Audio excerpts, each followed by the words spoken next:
Python প্রোগ্রামিংয়ের আমরা আজকে জানব স্ট্রিংস, বিশেষত স্ট্রিংসের অন্তর্গত traversing a string using loops.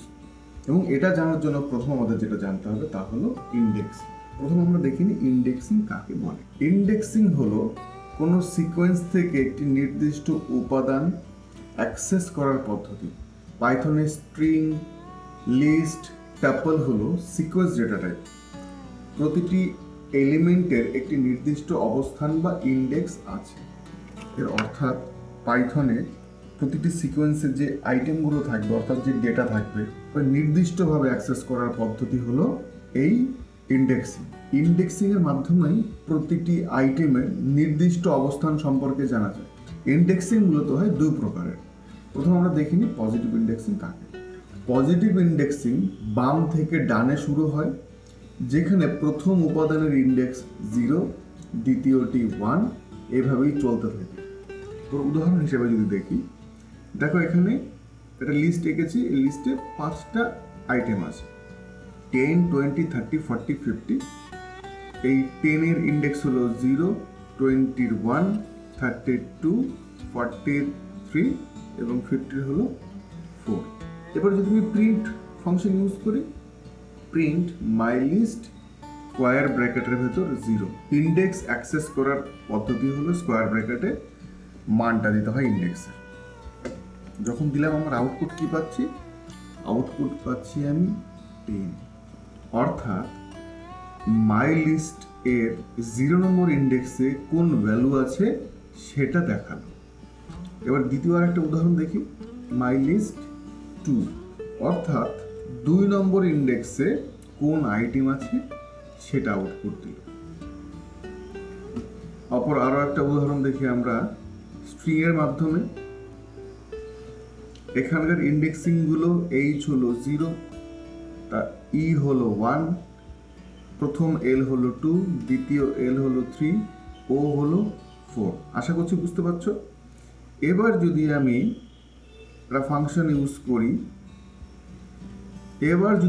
Print function use করে অ্যাক্সেস করি মাই স্ট্রিং 0 নাম্বার ইন্ডেক্স, এইভাবেই অ্যাক্সেস করব, তাহলে আমাকে দেখাবে H।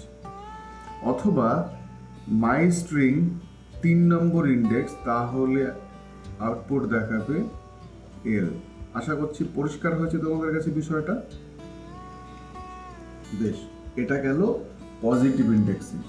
এবারে আমরা দেখব নেগেটিভ ইন্ডেক্সিং।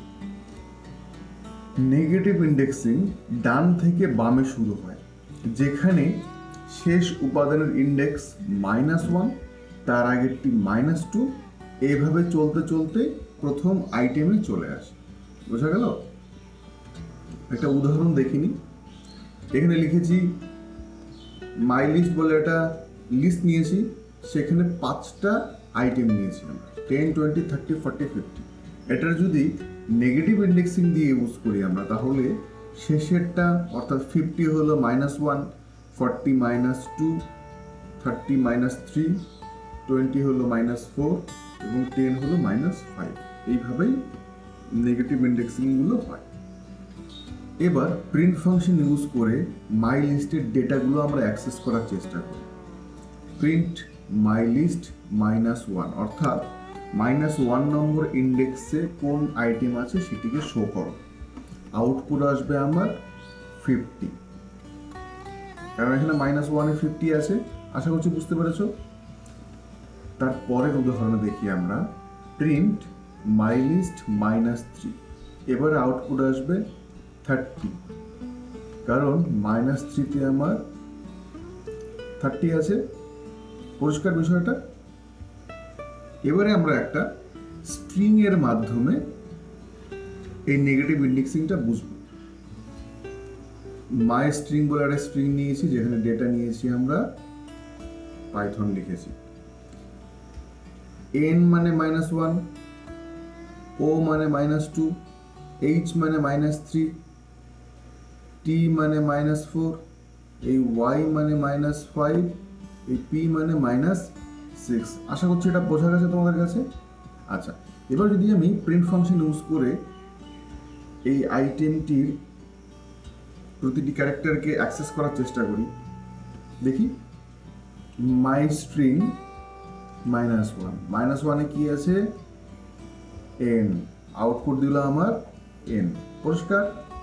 মাই স্ট্রিং -4, আউটপুট দিয়েছি t, দেখি -4 হলো এটা, তার মানে t, ব্যাস দেখিয়ে দিয়েছে। আশা করছি সঠিকভাবে তোমরা বুঝতে পেরেছো। এবারে আমরা দেখব লুপ ব্যবহার করে একটি স্ট্রিং ট্রাভার্সিং। পাইথনে একটি স্ট্রিং হলো অক্ষরের একটি ক্রম। একটি স্ট্রিং ট্রাভার্সিং করার অর্থ হলো স্ট্রিংয়ের প্রতিটি অক্ষরকে একে একে অ্যাক্সেস করা। এটি লুপ ব্যবহার করে কার্যকরভাবে করা যেতে পারে। দুটি প্রধান লুপ রয়েছে যা এই উদ্দেশ্যে ব্যবহৃত হয়, ফর লুপ এবং হোয়াইল লুপ। প্রথম উদাহরণে আমরা দেখব সরাসরি অক্ষরের উপর পুনরাবৃত্তি, সেটা ফর লুপের মাধ্যমে। আমরা একটা ভেরিয়েবল নিয়েছি মাই স্ট্রিং, সেখানে একটা স্ট্রিং নিয়েছি হ্যালো। প্রথম এই লাইনটা প্রিন্ট করব। আমরা প্রিন্ট আউটটা দেখিনি, বুঝতে সুবিধা হবে। প্রথম এই লাইনটা নর্মালি প্রিন্ট করে দেবে। প্রিন্ট করার পরে চলে আসবে এই ফর লুপে। মাই স্ট্রিং নিয়েছি আমি। মাই স্ট্রিংটা কি? মাই স্ট্রিংটা হলো এইটা, বোঝা গেল। এখান থেকে হ্যালো চলে এসছে মাই স্ট্রিং এর মধ্যে, অর্থাৎ মাই স্ট্রিংটাকে মুছে দিয়ে আমি হ্যালো লিখতেই পারি এখানে। আমি কি বোঝাতে পারলাম? বেশ। এবার এই হ্যালোটা এখানে থাকছে। এই হ্যালো প্রথম অক্ষর আমি যদি এখানে লিখে নিই হ্যালো, হ্যালোর প্রথম অক্ষর এইচ, এই এইচ চলে যাচ্ছে ক্যার ভেরিয়েবলে। এটা ইনডেন্টেশন দিয়ে আছে। কন্ডিশনটা যদি ট্রু হয়, অর্থাৎ যতক্ষণ অবধি মাই স্ট্রিং এই সিকোয়েন্সে ডেটা থাকবে ততক্ষণ অবধি এই প্রিন্ট অপারেশনটা চলতে থাকবে। প্রথম আইটেম যেহেতু এইচ, সুতরাং আইটেম এখনো আছে, আইটেমে এখন অবধি সিকোয়েন্সে এখন অবধি আইটেম আছে, সুতরাং এটা প্রিন্ট করবে, অর্থাৎ এইচ প্রিন্ট করবে। দ্বিতীয়বার ক্যারের ভেতর ঢুকে যাবে ই, ই প্রিন্ট করবে। তৃতীয়বার ঢুকবে এল, এল প্রিন্ট করবে। চতুর্থবার ঢুকবে আবার একটা এল, সেটাও প্রিন্ট করবে। পঞ্চমবার ঢুকবে একটা 0, সেটাও ফাইনালি প্রিন্ট করবে। আশা করছি বুঝতে পারছো। এবারে অপর আরেকটি উদাহরণ দেখে নেব, তা হলো সূচক বা ইন্ডেক্স ব্যবহার করে পুনরাবৃত্তি। রেঞ্জ ফাংশন এবং স্ট্রিং এর দৈর্ঘ্য ব্যবহার করে সূচকের মাধ্যমে একটি স্ট্রিং ট্রাভার্স করা যেতে পারে যদি সূচকের পাশাপাশি অক্ষরেরও প্রয়োজন হয়, তবে এটি কার্যকর। লক্ষ্য করি,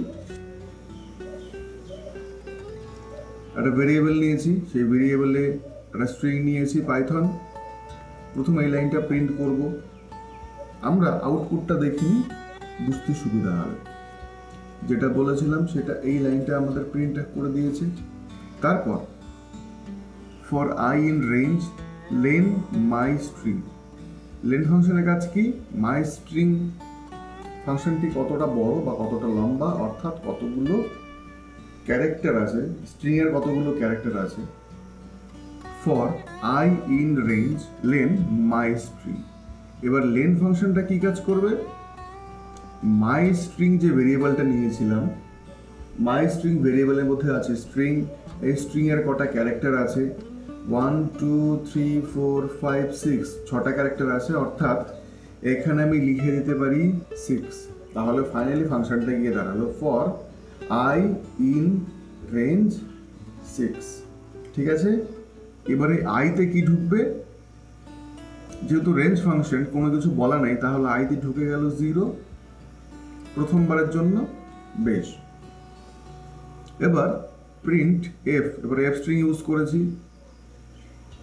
এই পুরোটা ভেরিয়েবল, এই পুরোটা স্ট্রিং, ক্যারেক্টার থেকে এই অবধি নর্মালি একটু প্রিন্ট করবে। এবার আয়ের মধ্যে কি আছে? আয়ের মধ্যে আছে 0। একটু আগে আমরা লিখলাম এই যে আই মধ্যে আছে 0, এই 0টা প্রিন্ট করলো। এটা ভেরিয়েবল, তাই কার্লি ব্রেসেসের ভেতর রেখেছি। আর একটা ছোট্ট একটা স্ট্রিং প্রিন্ট করলো, কোলনটা এই যে কোলন প্রিন্ট করলো। তারপর আবার একটা ভেরিয়েবল মাই স্ট্রিং এর I number index. I number index মানে আয়ের ভ্যালু কত 0, অর্থাৎ মাই স্ট্রিং এটা অ্যাকচুয়ালি হয়ে গেল 0। মাই স্ট্রিং 0তে কি আছে, পি, পি প্রিন্ট করে দিল। পিটাকে প্রিন্ট করার পর আবার চলে যাবে ফর লুপে। এবার আয়ের ভ্যালু কত হবে, 1 বেড়ে যাবে, আয়ের ভ্যালু হয়ে যাবে 1, আয়ের ভ্যালু 1।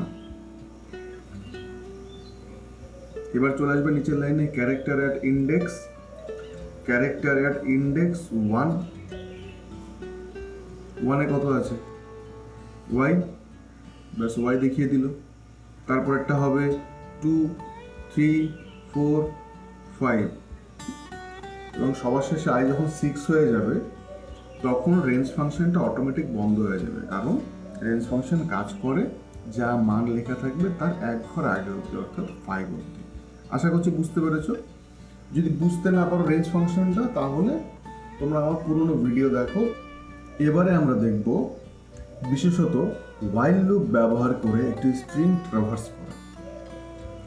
while লুপ একটি নির্দিষ্ট শর্ত সত্য হওয়া পর্যন্ত একটি কোড ব্লক চালায়। স্ট্রিং অতিক্রম করার জন্য, অর্থাৎ ট্রাভার্স করার জন্য আমরা একটি সূচক ভেরিয়েবল ব্যবহার করি, যা স্ট্রিং এর দৈর্ঘ্য অতিক্রম না করা পর্যন্ত বৃদ্ধি করা হয়। একটা ভেরিয়েবল নিয়েছি আমরা মাই স্ট্রিং, তার ভ্যালু দিয়েছি পাইথন। ইন্ডেক্স একটা ভেরিয়েবল নিয়েছি 0, প্রিন্ট নিয়েছি ইউজিং while লুপ। তার মানে এটা নর্মালি আমার প্রিন্ট হয়ে যাবে। এবার প্রিন্ট আউটটা আমি লক্ষ্য করি, এটা নর্মালি প্রিন্ট হয়েছে। এর পরের টুকু আমি আস্তে আস্তে বুঝব।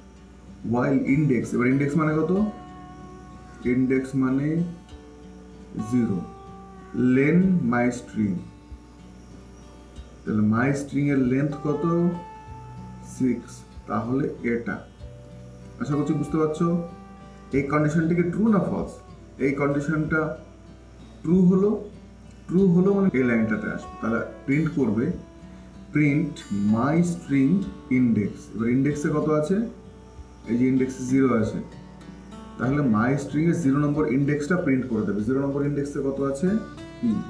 তারপরে নিচের লাইনে আসবে ইন্ডেক্স প্লাস ইকুয়াল টু 1, অর্থাৎ ইন্ডেক্সের মান হয়ে গেল এবার 1। আবার এখানে গিয়ে চেক করবে ইন্ডেক্সের মান কত, এবার ইন্ডেক্সের মান 1। এবারে কন্ডিশনটা ট্রু, সুতরাং এখানে আসবে প্রিন্ট মাই স্ট্রিং, ইন্ডেক্সের মধ্যে 1 আছে, সুতরাং এটা প্রিন্ট করবে y। তারপরে আবার করবে টি এইচ ও এন, এই এনটাকে প্রিন্ট করবে যখন, তখন এর মান হবে ইন্ডেক্সে 5। তারপর ইন্ডেক্স 1 করবে, তারপর ইন্ডেক্স প্লাস ইকুয়াল টু 1 করবে, অর্থাৎ ইন্ডেক্সের মান হয়ে যাবে এবার 6। এই ইন্ডেক্সটাই চলে যাবে এখানে 6 হবে। এবার 6 হওয়ার পরে এই কন্ডিশনটিকে ট্রু হবে না ফলস হবে, এই কন্ডিশনটা আর ট্রু থাকবে না, এই কন্ডিশনটা হয়ে যাবে ফলস। এবার ফলস হলে এই দুটো লাইন বাতিল হয়ে যাবে, বাতিল হয়ে তারপর যেহেতু আর কোনো লাইন নেই, সুতরাং প্রোগ্রামটা এখানেই বন্ধ হয়ে যাবে। আশা করছি বুঝতে পারলে তোমরা। যদি while লুপ নিয়ে কোনো সমস্যা থাকে, তাহলে তোমরা আমার পুরনো ভিডিও ইটারেটিভ স্টেটমেন্ট যেখানে বুঝিয়েছি সেই ভিডিওটা ভালো করে দেখো, বুঝতে পারবে। ধন্যবাদ।